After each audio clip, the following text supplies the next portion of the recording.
नमस्कार दोस्तों, मैं हूं आपका दोस्त रोहिताश यादव। बहुत सारी पॉजिटिव न्यूज़ हैं आज भी। वैसे तो मॉर्निंग के वीडियो मैंने आपको बोला था कि जो है वीडियो बड़ा हो जाएगा, तो इसी वजह से मैं पूरी अपडेट उसमें नहीं दे पाया था। यहाँ भी आपके लिए बहुत ज़बरदस्त और बड़ी बड़ी न्यूज़ है, तो वीडियो में बने रहिए लास्ट तक। अच्छा लगे तो लाइक सब्सक्राइब जरूर कीजिए, शेयर भी कीजिए अगर आपको ठीक लगता है तो। मैं आपके लिए रहेगा बोन क्या हो सकता है। सिबेरियम में एक लेटेस्ट अपडेट आ रहा है, मैटिक, इसमें भी आपको कुछ सेंट बढ़ता हुआ नजर आएगा बहुत जल्दी। और क्रॉस बॉर्डर पेमेंट एक तरह से टेस्टिंग शुरू हो गई है। ब्रिक्स ने अल्टरनेट जो है बिटकॉइन को एक तरह से मान लिया है पूरी तरीके से। और भी बहुत कुछ है, इस वीडियो में बने रहिए लास्ट तक। चलो शुरू करते हैं। पहले हम जो है एक पॉजिटिव न्यूज लेते हैं जो क्रॉस बॉर्डर पेमेंट से रिलेटेड, यानी कि जो अपना सर्कल है उसने यूएसडीसी जो है उसका एक तरह से क्रॉस बॉर्डर पेमेंट के लिए स्टार्ट हो गया है टेस्टिंग वगैरह। अब वो कौन कर रहा है? एक कंपनी है एसएपी, यानी कि जर्मन की सॉफ्टवेयर कंपनी है जो इसको टेस्टिंग कर रही है। यानी कि इंडिया से मान लीजिए अमेरिका, अमेरिका से मान लीजिए बेल्जियम, बेल्जियम से मान लीजिए सिंगापुर, इसका पेमेंट कैसे होगा, कैसे इसको मैनेज किया जाएगा। तो यूएसडीसी का ये एक तरह से टेस्टिंग शुरू हो गई है। यूएसडीसी एक स्टेबल कॉइन है, किसका? एक तरह से कॉइन बेस, इसको यूज करता है। तो आप मान लीजिए क्रिप्टो में बहुत बड़ी खबर हो गई है, क्योंकि क्रॉस बॉर्डर पेमेंट पे ही तो सारा मसला अटका हुआ है। तो अगर ये टेस्टिंग कामयाब हो जाती है तो बहुत जल्दी आपको ये अपडेट और भी होता हुआ नजर आएगा। इसमें ज्यादातर सबसे पहले जो है ना स्टेबल कॉइन्स ही आएंगे, जो आपके क्रॉस बॉर्डर पेमेंट में जो आएगा। बीटीसी और स्टेबल कॉइन्स जो हैं उनका नंबर पहले आएगा, बाकी और अल्ट कॉइन्स तो देखते हैं, बात की बात है। अब लेते हैं सिबेरियम। देखिए साहब, कुसामा का एक अपडेट आया है, वो भी अपडेट आया है उनके टेलीग्राम ग्रुप पर। और वो ऐसा अपडेट है जो कहा गया कि एक तरह से सिबेरियम आपका अप्रोक्स आप ये मान लीजिए कंप्लीट है, कभी भी इसको लॉन्च किया जा सकता है। लेकिन अभी भी जो सवाल पैदा होता है वो वही कि क्या केवल तारीख पे तारीख, तारीख पे तारीख, तारीख पे तारीख यही सब चलेगा, या वाकई में कोई डेट ये फिक्स करने वाले हैं जिससे कि कम से कम कंफर्म हो जो इनके सिवाय की कम्युनिटी है उसको, कि सिबेरियम एक्चुअली में आएगा कब।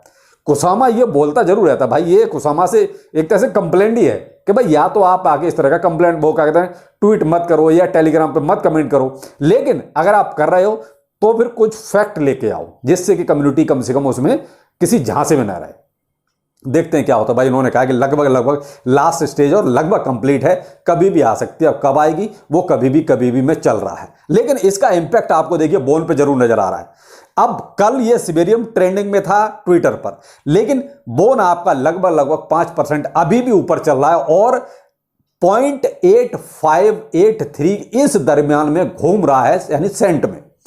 तो बोन वालों को तो टेंशन की जरूरत है ही नहीं। देखिए मैंने हमेशा से बोला है, आप केवल वो कहते हैं सिबेरियम में कब आएगा नहीं आएगा तो बात की बात है, केवल अगर उस पर ट्वीट भी आता रहेगा इनकी टीम की तरफ से तो भी बोन आपको प्रॉफिट देता रहेगा। सिवा के बारे में ज्यादा बोलूंगा नहीं, लेकिन यह है कि हाँ बोन आपको प्रॉफिट तो भी देता रहेगा। इसीलिए मैं बोन में हमेशा से जो है एक तरह से निश्चिंत रहता हूं। और जो लोग थोड़ा पैनिक में आ जाते हैं उनको तसल्ली देने के लिए भी मैं वही करता हूं कि भाई देखिए आप अभी भी प्रॉफिट में है। अगर मेरे टाइम पर आपने बाइंग की है तो आपने देखिए, अगर ऊपर नीचे कभी की है तो फिर वो आप अपने हिसाब से देख लीजिए। लेकिन जो भी है, अगर सिबेरियम जिस दिन भी मैं कहता हूं आए ना आए उसकी एक डेट ही आ जाए कि सिबेरियम फलानी तारीख को कंफर्म में आ रहा है, आपका ये $2 के आसपास तो उसी टाइम पहुंच जाएगा।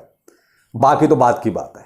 तो आप देखते हैं, वेट करते हैं आखिर सिबेरियम में क्या चलता है, कब तक आता है। अभी तो फिलहाल जो कुसामा बोल रहा है वही हम आपको बता सकते हैं।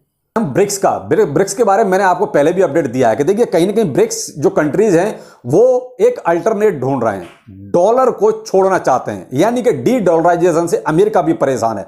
क्योंकि अगर डॉलर का रिजर्व दूसरे देशों के पास कम होगा तो देखिए उसमें क्या है कि अमेरिका ही कहीं ना कहीं खतरे में आएगा, कहीं ना कहीं अमेरिका का जो वर्चस्व है वो खत्म होगा। अब इसमें सबसे बड़ी भूमिका निभा रहे हैं ब्रिक्स कंट्रीज, और ब्रिक्स कंट्रीज मैंने आपको नाम पहले ही बता चुका हूं, तो आप मेरा पुराना वीडियो देख सकते हैं। अब इन्होंने एक तरह से लगभग इनका भी फाइनल है कि हम बीटीसी को जो है अल्टरनेट करेंसी के तौर पर रख सकते हैं। यहां दिक्कत सबसे बड़ी जो थी वो थी चाइना की और इंडिया की।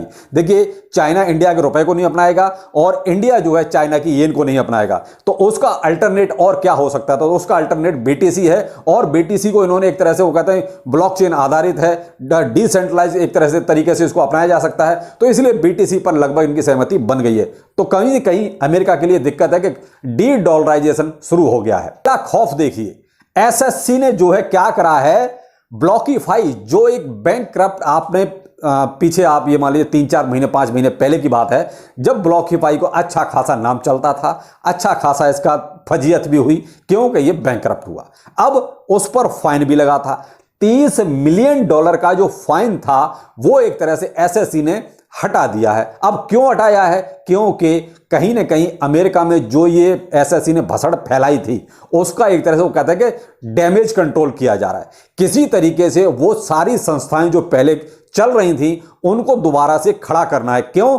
कहीं ना कहीं देखिए जेरोम पावेल भी इस चीज को मान चुके हैं कि क्रिप्टो करेंसी में पावर है। इसी वजह से अब आप देख रहे हैं कि ऊपर से ही डंडा है, तो एसएससी अब वो सारे पॉजिटिव चीजें कर रही है जो कहीं ना कहीं इकोनॉमी को बचा सकते हैं। उनको भी पता है क्रिप्टो करेंसी रहेगी तो कहीं ना कहीं हमारी इकोनॉमी के लिए फायदा रहेगी। अगर हमने यही सब भसड़ फैलाते रहे तो यहां से ये सब फंड जाएगा बाहर। देखिए लोग तो छोड़ेंगे नहीं क्रिप्टो को, वो तो पकड़ के रखेंगे, तो सारा फंड डॉलर चला जाएगा बाहर।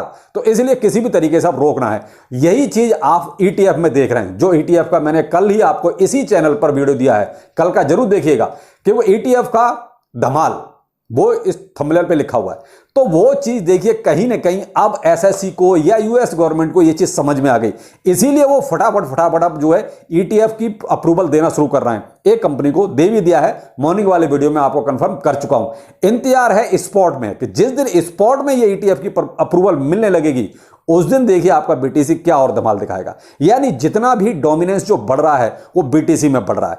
आप यहां प्रॉफिट भी समय समय पर लेते रहिए। कल ही मैंने जब बीटीसी आपका 31,000 से जब ऊपर चल रहा था उसी टाइम आपको टेलीग्राम पर कंफर्म कर दिया था कि आप जो भाई यहां पर कम से कम 35 से 40% प्रॉफिट बुक कीजिए, बाद में वेट कीजिए। लेकिन वहां से आपने देखा बीटीसी जो है लगभग जो है $700-800 नीचे आया। तो ये क्या है, थोड़ा सा प्रॉफिट बनता है। तो आप यहां प्रॉफिट भी समय समय पे लेते रहें। ऐसा नहीं होगा यहां से सीधा जो है $40,000 पहुंच जाएगा, ऐसा नहीं है, स्टेप बाय स्टेप ही जाएगा।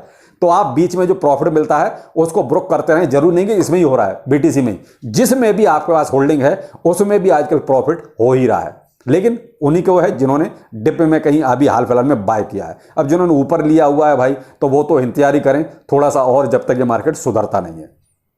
फिलहाल बीटीसी आपका $30,730 पे चल रहा है और इथेरियम आपका 1890 पे चल रहा है। मामला अभी भी पॉजिटिव है। फियर एंड ग्रीड इंडेक्स आप ये मान लीजिए 60% से भी ऊपर जा रहा है। यानी कि लोग इतना ज्यादा ग्रीड हो गए कि यहां पर थोड़ा सा ये मार्केट नीचे आने के चांस ज्यादा बन गए, क्योंकि जब ज्यादा ग्रीड हो जाता है तो देखिए फिर मामला थोड़ा सा नीचे आता ही आता है। तो यहां थोड़ा सा आप जरूर ध्यान रखें, अगर ऊपर जाता है प्रॉफिट जरूर लें, क्योंकि मार्केट नीचे जरूर आएगा थोड़ा सा। ठीक है, अब यहां मेटिक की बात करते हैं। मेटिक आपका अभी $0.67 पे चल रहा है। देखिए मेटिक आपका अभी जो थोड़ा सा इसमें जो पॉजिटिव सिनेरियो चल रहा है, जो आपको मैंने मॉर्निंग में ही एक अपडेट दी, चैट जीपीटी। ठीक है, यहां आप चैट जीपीटी देखें तो चैट जीपीटी एक तरह से अब एक तरह से को पायलट हो गया, यानी डेवलपर प्लस एक और पायलट। जैसे प्लेन में 2 पायलट होते हैं उसी तरीके से, यानी डेवलपर भी और वही आधा काम मान लीजिए आपका चैट जीपीटी करेगा। तो यहां पर थोड़ा सा चांस बन रहा है कि ये आपका मेटिक जो है लगभग 0.7 अभी जो चल रहा है आपका 0.67 सेंट चल रहा है प्राइस। इसका जो है चांस है कि आपका 7-2 सेंट तक जा सकता है। थोड़ा ध्यान रखिएगा। ठीक है, अगर जाता है तो प्रॉफिट जरूर बुक कीजिए। मैं आपको एक चीज और बताना चाहूंगा, थोड़ा सा बाइनेंस के लिए नेगेटिव हो सकता है। तो बाइनेंस को जो है बेल्जियम ने एक तरह से अपने यहां से बेदखल कर दिया है और साफ साफ बोल दिया है कि भाई आप अपने यहां से सारी जो भी सर्विस आप दे रहे हैं क्रिप्टो में, जो भी आपको स्टेकिंग करवा रहे हैं या जो भी आप ट्रेडिंग करवा रहे हैं उसको यहां पर आप बंद कीजिए। आप हमारे रूल्स एंड रेगुलेशंस को फॉलो नहीं कर रहे हैं। तो अब जो भी है देखिए बाइनेंस के साथ ये प्रॉब्लम्स अभी चल रही हैं। तभी आपने देखा है कि बीएनबी जो है ना उतना पंप नहीं कर पा रहा, जबकि 3rd नंबर पे बैठा हुआ उसके बाद भी ये पंप नहीं कर पा रहा। तो मैं इसीलिए कहना चाह रहा हूं कि भाई देखिए बाइनेंस की हालत भी सुधरनी थोड़ी जरूरी है। बाइनेंस का पैनिक भी थोड़ा सा कम होना बहुत जरूरी है। देखिए बाइनेंस में कहीं ना कहीं अभी तक पैनिक है। हमें बेशक मार्केट अभी अप ट्रेंड में नजर आ रहा है, बीटीसी हमारा अच्छा परफॉर्म कर रहा है, लेकिन वो केवल और केवल क्या, अमेरिका में जो ईटीएफ का फंडा चल रहा है वो केवल उसकी वजह से बीटीसी आपका भाग रहा है। बीटीसी में डोमिनेंस देखिए $600 बिलियन के आसपास तक पहुंच गया कल। आज भी अगर ये 31,000 को क्रॉस करता है तो आपका फिर से डोमिनेंस आपका $600 बिलियन के ऊपर ही होगा। इसलिए बीएनबी में देखिए सुधार आना बहुत जरूरी है और जब तक बीएनबी में सुधार नहीं आएगा तब तक देखिए बाइनेंस का सुधार भी बहुत नहीं दिखाई देगा। अब बेल्जियम से एक तरह से देखा जाए तो भाई पैनिक ही है कि भाई वहां से एक तरह से इनको बोल दिया कि भाई अपना बोरिया पैसा समेटो और निकलो यहां से। तो ये कहीं ना कहीं जो पैनिक बीच बीच में बाइनेंस के लिए आ रहे हैं ये कहीं ना मार्केट पे भी थोड़ा बहुत इंपैक्ट डाल रहे हैं। लेकिन दब रहे हैं क्यों? क्योंकि अभी जो ईटीएफ जो है ना हावी है, सारी न्यूज जो पॉजिटिव हैं वो हावी हो रही हैं, इसलिए आपके बाइनेंस के जो नेगेटिव न्यूज आ रहे हैं ना वो कहीं ना कहीं दब जा रहे हैं। तो जब तक देखिए मैं आपको बहुत क्लियर बोलूं, जब तक लॉन्ग रन में ये बाइनेंस के जब तक ये हडल्स जो प्रॉब्लम चल रहे हैं ये खत्म नहीं होंगे, कम नहीं होंगे, तब तक देखिए ये जो ETF वाला फंडा है ये कुछ टाइम के लिए है। जैसे ये अप्रूवल वगैरह मिल जाएंगे फिर से मार्केट अपना एज यूजुअल एक जैसे नॉर्मल चलता है उसी तरीके से चलेगा। ये जो हाइप है ये हाइप वहां पर खत्म हो जाएगी। जब तक ये ETF का अप्रूवल नहीं मिल रहा है तब तक की हाइप है, और जैसे ही अप्रूवल खत्म होगा उसके बाद फिर से नॉर्मल एक साइड में मूवमेंट होगा BTC का। लेकिन तब तक शायद बाइनेंस का भी और BNB का भी मैटर जो है वो शायद सॉल्व हो जाए। जो भी है हम आपको अपडेट समय समय पर करते रहेंगे मार्केट में एक्चुअली चल क्या रहा है। चाहे कोई आपको पॉजिटिव बताए, हम आपको नेगेटिव और पॉजिटिव दोनों चीजें आपके सामने रखेंगे, जिससे कम से कम आप डिसीजन एक सही ले सकें। बाकी मार्केट में देखिए जो भी छोटा प्रॉफिट बनता है आप अपना बनाते जरूर रहें, बिल्कुल भी इस फोमो में न रहें कि यहां से मार्केट अचानक सब बूम हो जाएगा। नहीं, ऐसा नहीं है, वो स्टेप बाय स्टेप ही होगा सब कुछ। चलिए फिर मिलते हैं किसी नए अपडेट के साथ। नमस्कार।